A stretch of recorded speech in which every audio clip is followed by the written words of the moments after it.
In episode 2, we showed that all matter is the scattered body of the Holy Ghost, that before the first day of creation, he gave up his body, and that body became everything, which means the most famous verse in the Gospel of John is not poetic, it is literal.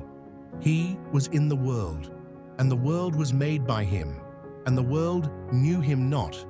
He came unto his own, and his own received him not. Most readers hear those words and picture the Jewish people rejecting Jesus. That is what we are taught. That is not what John meant. His own is not a phrase about a people group. His own is a phrase about a body. The world Jesus came into was made from him. It was already his. That changes everything about the Incarnation. To see what the Incarnation really was, we have to go back to what the world lost. The Apocryphon of John names it directly. And he made them drink water of forgetfulness from the chief archon, in order that they might not know from where they came. The scattered substance of the Holy Ghost was fashioned into human beings, into mountains, into oceans, into stars, and it was made to forget what it was, matter, carrying amnesia. That is the darkness John describes, not moral evil, amnesia, matter that does not remember what it is. The light shineth in darkness, and the darkness comprehended it not. Once you understand the amnesia, every creation story in Genesis changes. Start with Adam. The Apocryphon describes it in unusual detail. The archons, the builders of the material world, they fashion a body from the earth. The body is lifeless. And then something happens. The body moved and gained strength. And it was luminous. The body became luminous the moment the power of the mother entered it. The divine spark, the substance of the Holy Ghost. The clay began to glow. The archons did not make Adam divine. They used clay that was already divine. The material they worked with was already the Holy Ghost's scattered body. When the divine breath entered, the Holy Ghost's own substance recognized itself and lit up. This is why Adam was made in the image of God, not because the archons were skilled sculptors, because the material was already divine substance. The image of God was already in the clay. Now go to Abel, the second-born, the one whose sacrifice was accepted, the one killed by his brother. Abel was the first human being in whom the divine spark of the Holy Ghost manifested in its fullness in mortal flesh. His body was made from the scattered substance of the Holy Ghost, like every human body.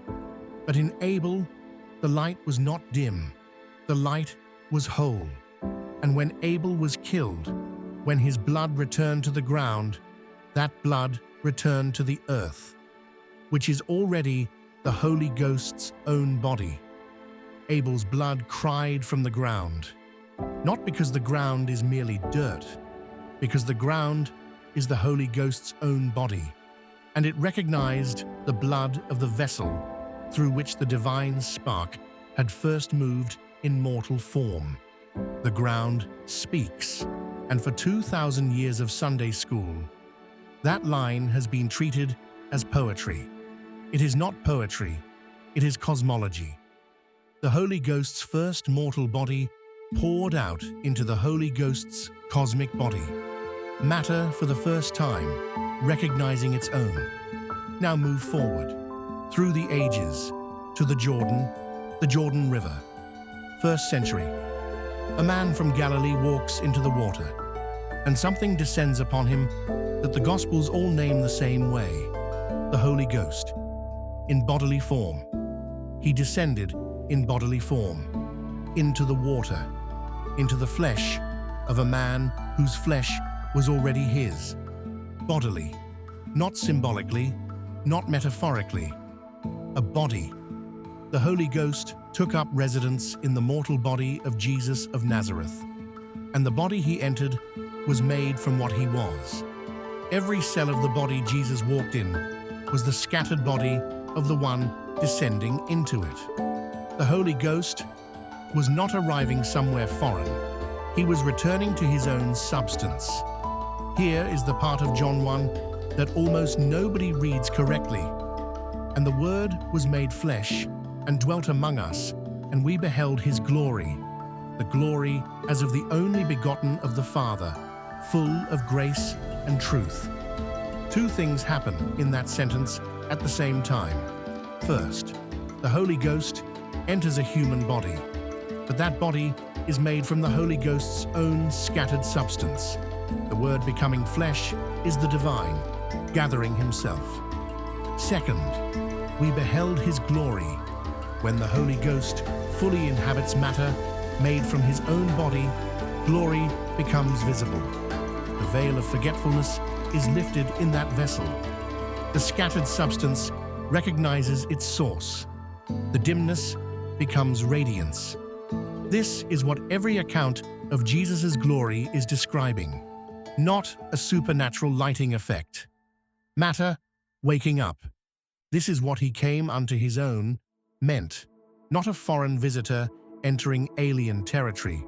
The original owner returning to a house built from his own bones. The Incarnation is not God visiting his creation. The Incarnation is God coming home. Read that again. Every miracle he worked, every person he healed, every word he spoke, was the Holy Ghost moving through his own substance, consciously, for the first time. The third descent of the Pronoia. The Apocryphon names it this way. Still, for a third time, I went. I am the light which exists in the light. I am the remembrance of the Pronoia, that I might enter into the midst of their prison, which is the prison of the body. And I said, he who hears, let him get up from the deep sleep. 3 descents. 3 times the divine forethought entered the world, going deeper each time. And the third descent was the Jordan, the Holy Ghost entering fully, bringing all of it with him. That is what the Gospels are describing. Not a man who became God, a God who gathered himself into a man and walked the earth he had once given up. Everything that happened next, the teaching, the healings, the cross, the empty tomb, was the Holy Ghost returning to his scattered body, consciously, willingly, in full. But the Incarnation was not the end of the gathering. The Incarnation was the beginning of the gathering. The resurrection is the first body fully gathered, and the final act is still unfolding. Episode 4 is that final act. What the resurrection actually started, how the Holy Ghost is still gathering his body, and what that means for the body you are sitting in right now. Read John 1:10-14 tonight. Slowly, with your own body in mind this time. Watch what it does to every verse. Episode 4. Next. Where truth is our guide in the arms of Zion.